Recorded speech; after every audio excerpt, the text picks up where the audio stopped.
नमस्कार दोस्तों, मैं राकेश कुमार स्वागत करता हूं आपके अपने चैनल AR एजुकेशन पर। इस वीडियो में हम लोग देखेंगे क्लास 9th का रसायन विज्ञान का पाठ नंबर 1। पाठ का नाम है हमारे आसपास के पदार्थ। इस वीडियो को हम लोग दो भाग में पूरा किए हैं। भाग नंबर 1 कंप्लीट हो चुका है, यह भाग नंबर 2 है। अगर आप भाग नंबर 1 नहीं देखे हैं तो डिस्क्रिप्शन में लिंक दिया हुआ है, जाकर वहां से पहले देख लें। तो इस वीडियो में हम लोग यह देखेंगे कि पदार्थ की अवस्था में परिवर्तन, फेज चेंज इन मैटर, मतलब जो पदार्थ होता है उसकी अवस्था, मतलब जो फिजिकल प्रॉपर्टीज़ है, जो देखने में कोई लिक्विड है, कोई गैस है और कोई सॉलिड है, उसको हम एक दूसरे में कैसे में परिवर्तित कर सकते हैं, इसी को हम देखेंगे। तो इसमें पहला है तापमान में परिवर्तन करके। अगर कोई पदार्थ है, अगर उसमें हम टेम्परेचर को बढ़ाएंगे या घटाएंगे तो उसमें क्या क्या परिवर्तन होते हैं वह हम अब देखेंगे। तो सबसे पहले जो ठोस होता है, अगर ठोस का हम टेम्परेचर बढ़ाएंगे तो वह द्रव में परिवर्तित हो जाता है। अगर द्रव का पुनः हम टेम्परेचर बढ़ा दें तो वह द्रव गैस में परिवर्तित हो जाता है। इसका जस्ट अपोजिट है फिर, अगर यदि हम गैस का टेम्परेचर कम करें तो गैस द्रव में कन्वर्ट हो जाता है, और द्रव को पुनः टेम्परेचर कम करें तो यह ठोस में परिवर्तित हो जाता है। ठीक, अब इसको हम एग्जाम्पल के तौर पर देख रहे हैं।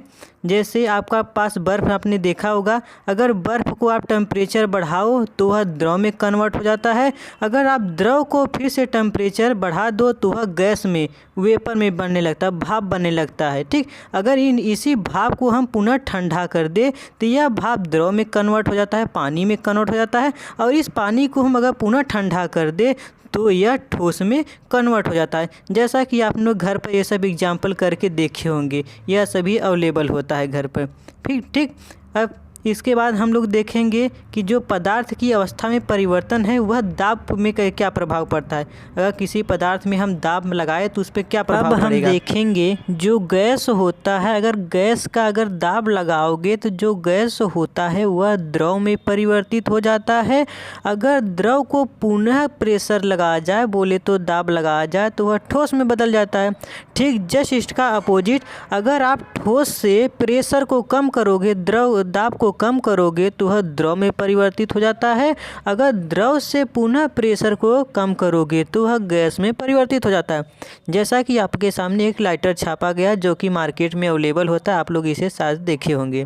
तो यह जो लाइटर होता है इसमें लिक्विड भरा रहता है, जो कि यह जनरली लिक्विड नहीं होता है, यह एक गैस होता है। जब हम गैस को बहुत अधिक प्रेशर देते हैं तो यह गैस लिक्विड में परिवर्तित हो जाता है, और यही लिक्विड हमें दिखाई देता है। जब हम लाइटर को दबाते हैं तो लिक्विड का प्रेशर कम होता है और यह गैस फॉर्म में बाहर निकलता है, जिससे यह जलने लगता है। ठीक, अब फिर इसके बाद हम लोग देखेंगे तापमान परिवर्तन के प्रभाव, effect of temperature on change. तो इसमें पहला पॉइंट है गलनांक बिंदु, इंग्लिश में इसको मेल्टिंग पॉइंट्स के नाम से जानते हैं। दूसरा है क्वथनांक बिंदु, बोले तो बॉइलिंग पॉइंट। और तीसरा है ऊर्ध्वपातन, इंग्लिश में इसको सब्लिमेशन बोल रहे हैं। और नंबर 4 पर है निक्षेपण, बोले तो कंडेंसेशन।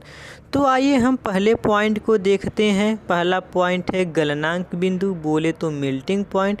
गलनांक से नाम से क्लियर है, जो गल जाए। अब गलता कौन है, जो ठोस पदार्थ होता है वही गलता है। तो देखिए क्या होता है गलनांक, वह ताप जिस पर कोई ठोस पदार्थ द्रव में परिवर्तित हो जाता है गलनांक बिंदु कहलाता है। अब ऐसा कोई ठोस पदार्थ, अब ठोस पदार्थ के रूप में आप बर्फ़ को ले लीजिए।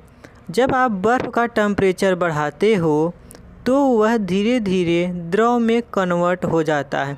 एग्जाम्पल के रूप में दर्शाया गया है, हमने बर्फ़ को लिया है, उसको बीकर में रखा हुआ है और नीचे से हम टेम्परेचर को दे रहे हैं तो वह धीरे धीरे द्रव में परिवर्तित हो जा रहा है। यही क्या कहलाता है, आपका गलनांक बिंदु।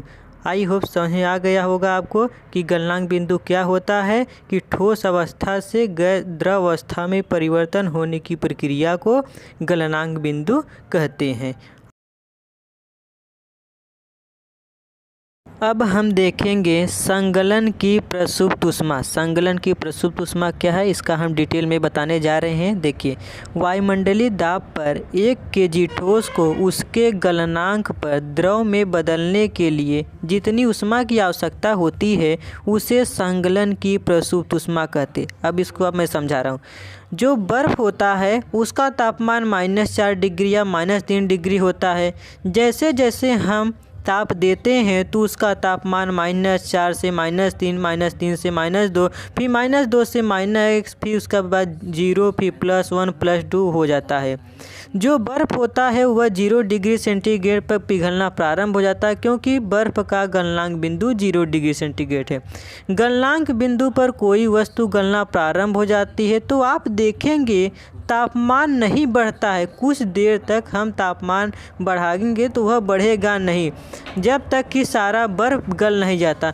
तो हम लगातार ऊष्मा दे रहे थे तो तापमान नहीं बढ़ता था। ठीक, तो ऐसा क्यों होता है कि जो संगलन की प्रसुप्त ऊष्मा के कारण होता है।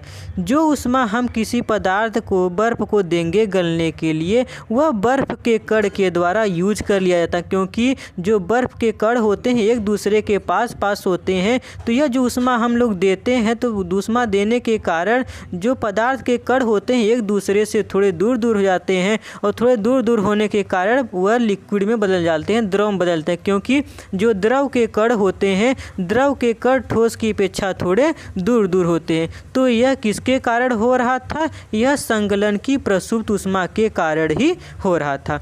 अब फिर इसके बाद हम लोग दूसरा पॉइंट देखेंगे, क्वथनांक बिंदु, बोले तो बॉइलिंग पॉइंट।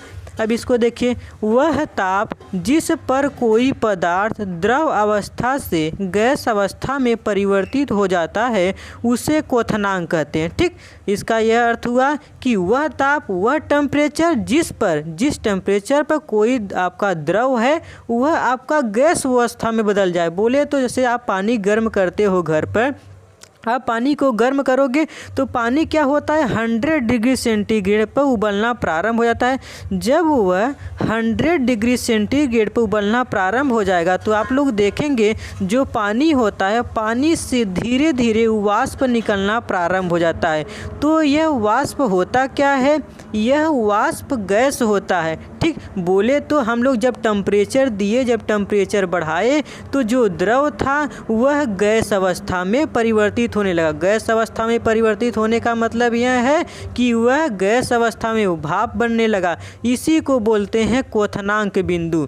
मतलब वह ताप जिस पर कोई आपका द्रव सीधे गैस अवस्था में परिवर्तित होने लगे उसी को बोलते हैं क्वथनांक बिंदु। और यह जो जल होता है, जो वाटर होता है, वाटर का जो क्वथनांक होता है वह 100 डिग्री सेंटीग्रेड पर उबलने लगता है। जब हम किसी द्रव को टेम्परेचर देते हैं, टेम्परेचर देने पर जो आपके द्रव के कण होते हैं, द्रव के कण एक दूसरे से दूर होने लगते हैं। क्योंकि अगर हम किसी पदार्थ को टेम्परेचर देंगे तो उसका जो कण होते हैं दूर होने लगेंगे, और दूर होने के कारण जो द्रव होता है वह गैस अवस्था में परिवर्तित हो जाता है। क्योंकि जो ठोस होता है, ठोस के कण एक दूसरे से पास होते हैं। जब हम ठोस को टेम्परेचर देंगे तो वह द्रव में कन्वर्ट हो जाता है, क्योंकि जब टेम्परेचर पाते ही ठोस के कण एक दूसरे से दूर होने लगते हैं। और जैसे ही हम द्रव को टेम्परेचर देंगे तो जो द्रव के कण होते हैं वो भी एक दूसरे से दूर होने लगते हैं। बोले तो उनके बीच जो आकर्षण बल है वह कम होने लगता है, और आकर्षण बल कम होने के कारण वह एक दूसरे से दूर भागते हैं। जब एक दूसरे से दूर भागेंगे तो वह गैस अवस्था में परिवर्तित हो जाता है, क्योंकि जो गैस होता है, गैस कण एक दूसरे से काफ़ी दूर होते हैं। इसीलिए जो द्रव होता है उसको टेम्परेचर देते ही वह गैस अवस्था में परिवर्तित होने लगता है। आइए अब हम आगे देखते हैं। ठीक, अब उसके आगे है वाष्पीकरण की गुप्त ऊष्मा। वायुमंडलीय दाब पर 1 kg द्रव को उसके क्वथनांक पर गैस में बदलने के लिए जितनी ऊष्मा की आवश्यकता होती है उसे वाष्पीकरण की गुप्त ऊष्मा कहते हैं। अब हम इसको घरेलू तौर पर समझाते हैं। आपने ग्लास में पानी को लेकर गर्म किया होगा। जो नॉर्मल पानी होता है, जो पीने की योग्य होता है, उसका टेम्परेचर 40 से 50 के मध्य होता है। जब हम पानी को गर्म करते हैं तो जो पानी होता है उसका टेम्परेचर 50 से 60, 60 से 70, फिर ऐसे ऐसे करके वह 100 डिग्री सेंटीग्रेड तक बढ़ता है। जब वह 100 डिग्री सेंटीग्रेड पर पहुंच जाता है, जो पानी होता है वह उबलना प्रारंभ हो जाता है। तो 100 डिग्री सेंटीग्रेड के बाद जो पानी होता है, पानी का टेम्परेचर बढ़ता नहीं, वह कांस्टेंट हो जाता है। और जो एनर्जी यूज की जाती है वाटर के द्वारा, हम कंटिन्यू तापमान देते रहते हैं, तो जो एनर्जी होता है जो द्रव के कण को एक दूसरे से दूर करने में लग जाती है। इसलिए जो द्रव होता है, द्रव के कण दूर होते ही जो द्रव होता है वह वाष्प बनना प्रारंभ हो जाता है, बोले तो गैस में बदलना प्रारंभ हो जाता है। इसी को वाष्पीकरण की गुप्त ऊष्मा कहते हैं। अब आगे है ऊर्ध्वपातन। ऊर्ध्वपातन क्या होता है? किसी ठोस का द्रव अवस्था में परिवर्तन हुए बिना सीधे गैस अवस्था में परिवर्तन हो जाना क्या कहलाता है? ऊर्ध्वपातन। मतलब ठोस से सीधा गैस में परिवर्तन हो जाना ऊर्ध्वपातन कहलाता है। जैसे आप लोग कपूर के देखे होंगे, कपूर को जलाते हुए सीधे गैस में परिवर्तित हो जाता है। बाथरूम में यूज करने के लिए ओडोलिन आता है, जो उसे आप रखते हो बाथरूम में, तो कुछ समय के बाद वह उड़ जाता है, बोले तो वह ठोस अवस्था से सीधे गैस अवस्था में परिवर्तन हो जा रहा है। इसी को बोलते हैं ऊर्ध्वपातन या सब्लिमेशन। ठीक, अब उसके बाद आगे हम लोग देखेंगे।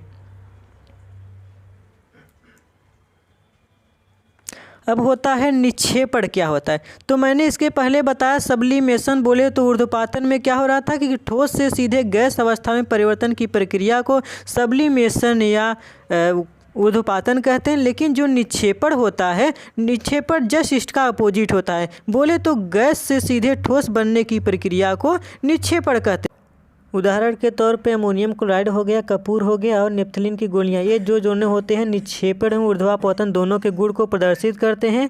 एग्जाम्पल के लिए आप देख लीजिए, आपके सामने एक फिगर बनाया है, फिगर काफ़ी छोटा हो गया है तो मैं इसको बता दे रहा हूँ। सबसे पहले आप क्या कीजिए, एक बर्नर लीजिए, बर्नर स्टैंड लीजिए और एक फनल लीजिए। फनल को आप उल्टा करके फनल के जो नीचे वाला पोर्शन है उसके ऊपर आप रुई लगा दीजिए, और जब हम ढक कर बर्नर चालू करते हैं तो जो अमोनियम क्लोराइड ठोस पाउडर होता है वह गैस में परिवर्तित हो जाता है और पूरे फनल में फैल जाता है। अब फिर इसके आगे है आपके दाब परिवर्तन के प्रभाव। अगर कोई आपका मैटर है, अगर उसके ऊपर हम दाब लगाएंगे तो उसमें क्या परिवर्तन होंगे, अब यह पढ़ेंगे हम। यदि हम किसी गैस का तापमान घटाकर उसको संपीड्य करें तो उनके कणों के बीच की दूरी कम हो जाती है, जिससे वह द्रव अवस्था में बदल जाती है। संपीड्य मतलब करना, मतलब उसको प्रेशर लगाकर अधिक मात्रा में भरना। मतलब जब हम किसी गैस का जो तापमान है, टेम्परेचर कम करके उसे अधिक प्रेशर के साथ भरे तो जो उनके कण है, जो गैस के कण होते हैं, वह एक दूसरे के पास आते हैं। जब गैस के कण एक दूसरे के पास आते हैं तो वह द्रव का निर्माण कर लेते हैं, क्योंकि जो गैस के कण होते हैं काफ़ी दूर दूर होते हैं और जो द्रव के कण होते हैं वो थोड़े दूर दूर होते हैं। तो जो गैस के कण पर प्रेशर डालेंगे तो गैस के कण होते हैं नज़दीक आ जाते हैं, जिससे वह द्रव अवस्था में बदल जाते हैं। दाब बढ़ने से पदार्थ के कण नज़दीक आते हैं। यह सही बात है कि जब दाब बढ़ाओगे तो जो पदार्थ के कण एक दूसरे के पास आ जाते हैं, और दाब घटाने से जो कण होते हैं वह दूर दूर चले जाते हैं। एग्जाम्पल के रूप में है ठोस कार्बन डाइऑक्साइड, इसे शुष्क बर्फ के नाम से जाना जा रहा है। जब कार्बन डाइऑक्साइड गैस को टेम्परेचर कम करके प्रेशर किया जाता है तो वह द्रव में बदल जाता है।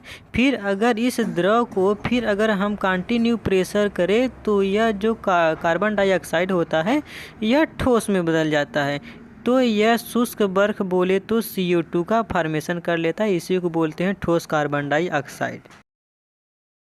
वाष्पीकरण बोले तो इवापोरेशन क्या होता है? देखिए, किसी द्रव का वाष्प रूप में बदलने की प्रक्रिया को वाष्पीकरण कहते हैं। यह सतह पर होने वाली प्रक्रिया है। मतलब कोई द्रव है, द्रव से सीधे गैस रूप में बदल जाए, उसी को बोलते हैं वाष्पीकरण, क्योंकि जो वाष्प होता है वह गैस का ही रूप होता है और यह किसी सतह पर होता है।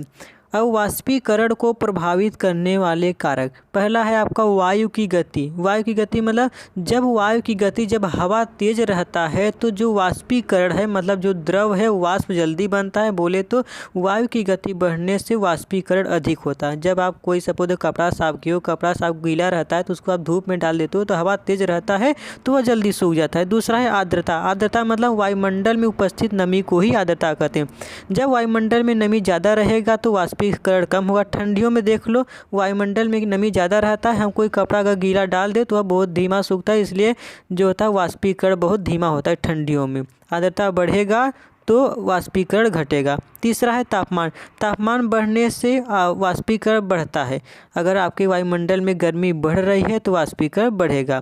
और चौथा है आपका सतह का क्षेत्रफल। अगर क्षेत्रफल बढ़ेगा तो वाष्पीकरण भी बढ़ेगा, क्योंकि इससे आप एक गिलास पानी है, अगर आप गिलास में रखे हो धूप में तो वह धीमा सूखेगा। अगर उसी को आप गिरा दो ज़मीन पर तो वह काफ़ी बड़े जल्दी सूख जाता है, क्योंकि उसका क्षेत्रफल बढ़ जाता है। अब अगला है वाष्पीकरण से शीतलता। वाष्पीकरण के दौरान द्रव के कण आसपास के वातावरण से ऊर्जा को अवशोषित कर लेते हैं, जिससे वायुमंडल में ऊर्जा की हानि हो जाती है और वातावरण ठंडा हो जाता है।